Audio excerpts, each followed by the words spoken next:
As its name suggests, the kiwiberry is part of the kiwi fruit family, and it's grown in a similar way. It was released in New Zealand around 2004. Kiwi produce is based in the Te Puke region and packs around 85% of New Zealand's kiwiberry crop. Geoff Oliver, grower and owner of Kiwi Produce, introduces us to this unusual fruit. These were put in the ground 8 years ago. We were looking for something different, something a bit similar to green kiwi fruit at the time. The other appeal was that we have a packhouse and we love packing small packs of different things, and we'd seen them in the shops, and I guess we thought it was a novel idea that we'd better have a close look at.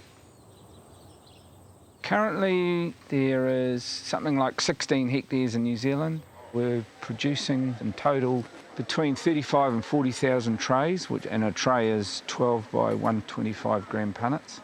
And we're doing another 10,000 tray equivalents on the local market.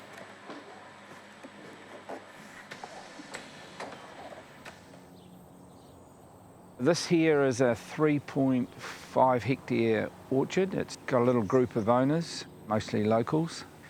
Growing system is pretty much identical to Hayward and Gold. It's strip male, so a male in every second bay, and then this next row across is all female. A bit like a triffid. You can see the tangles. In the spring they just grow everywhere, and so the winter prune is a nightmare really. It's a lot of detangling, and it comes back to how good the summer prune program was as to the extent of the work you do in the winter. It's all part of the Actinidia kiwi fruit family. In fact, one of the new rootstocks that they're going to grow gold on, the new golds, that is relatively tolerant to PSA, is a bounty, which is very close to the Actinidia aguta.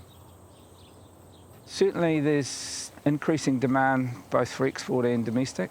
There is a couple of new varieties in the pipeline, and we're probably going to evaluate those first.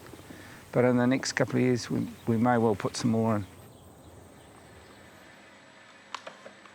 In New Zealand, there's three main varieties. We've got what's called the Maju Red, the K2D4, and the Takaka Green.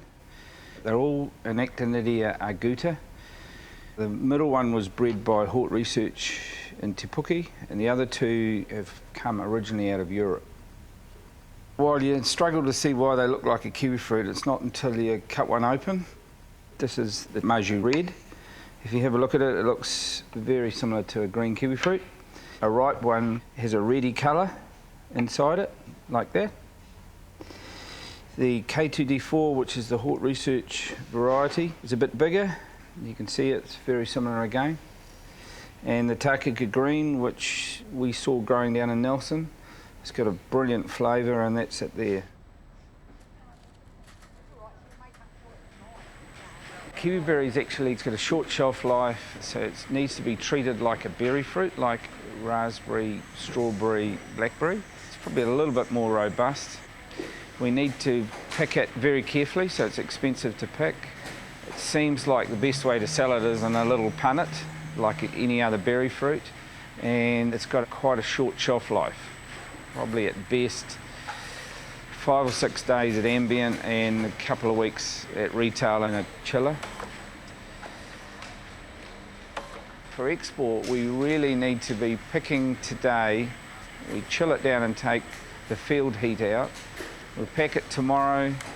It's on its way to Auckland tomorrow night, and it's generally on a plane the next day.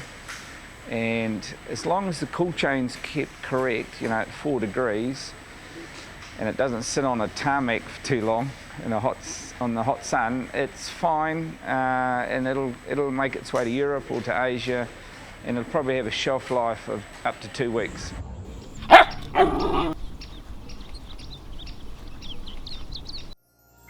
This program was made with funding from New Zealand On Air.